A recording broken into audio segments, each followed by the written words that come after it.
नमस्ते।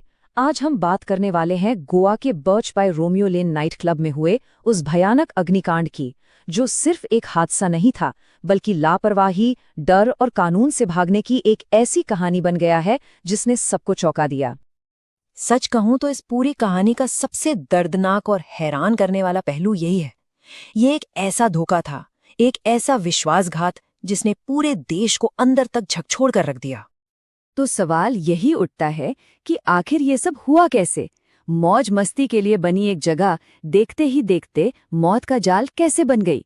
और कैसे इसके जिम्मेदार लोग न्याय से भागने की कोशिश में लग गए? चलिए इस पूरे मामले को शुरू से समझते हैं।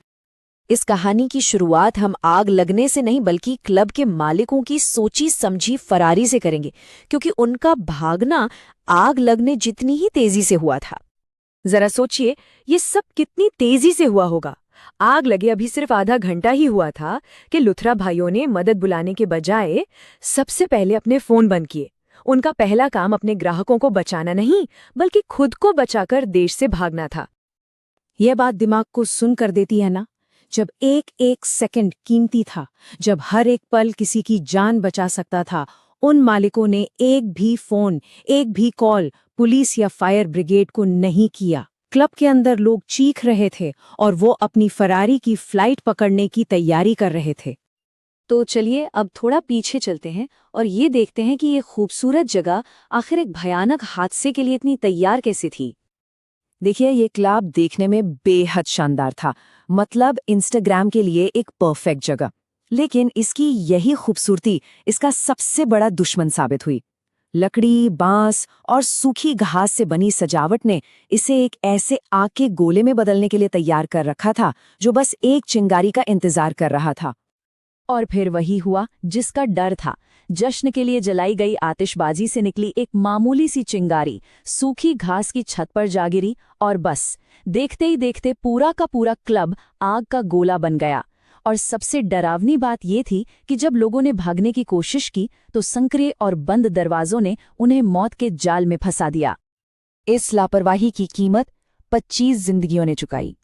ये सिर्फ एक नंबर नहीं है, ये 25 परिवार हैं जिनकी दुनिया हमेशा के लिए तबाह हो गई। अब आते हैं जांच की तरफ, जहां पुलिस ने एक के बाद एक ऐसे चौंकाने वाले खुलासे किए जिनसे पता चला कि ये हादसा टाला जा सकता था। जांच में जो सामने आया वो सच में हैरान करने वाला था।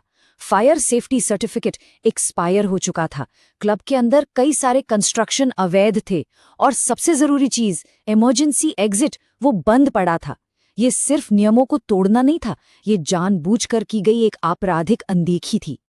इन्हीं सब खुलासों के आधार पर 7 दिसंबर को गोवा पुलिस ने मालिकों पर गैर इरादतन हत्या का केस दर्ज किया। अब इसका मतलब क्या है?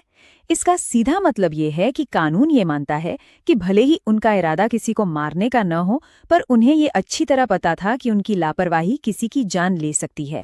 मालिकों के देश से भाग जाने के बाद ये मामला एक लोकल क्राइम से बढ़कर एक इंटरनेशनल मैनहंट में बदल गया।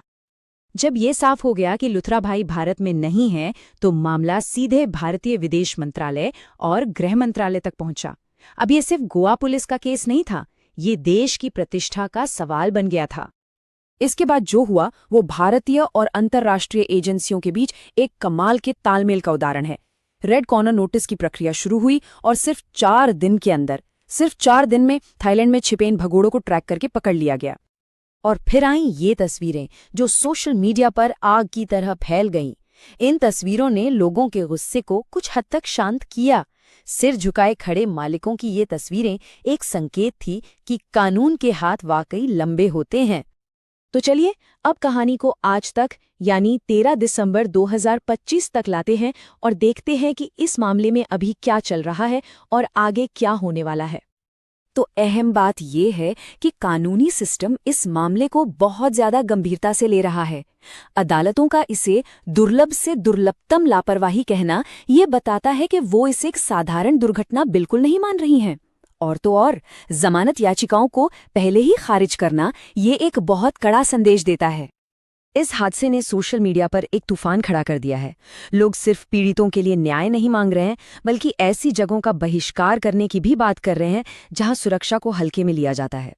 ये गुस्सा सिर्फ ऑनलाइन नहीं है, ये एक बदलाव की मांग है। और आखिर में ये कहानी हमें इसी एक बड़े सवाल पर लाकर छोड़ देती है। ये हमें ये सोचने पर मजबूर करती है कि मुनाफा कमाने की होड़ में हम सुरक्षा और इंसानियत को कितना पीछे छोड़ सकते हैं। इसका जवाब शायद भविष्य में ऐसे और हादसों को रोकने में हमारी मदद करे।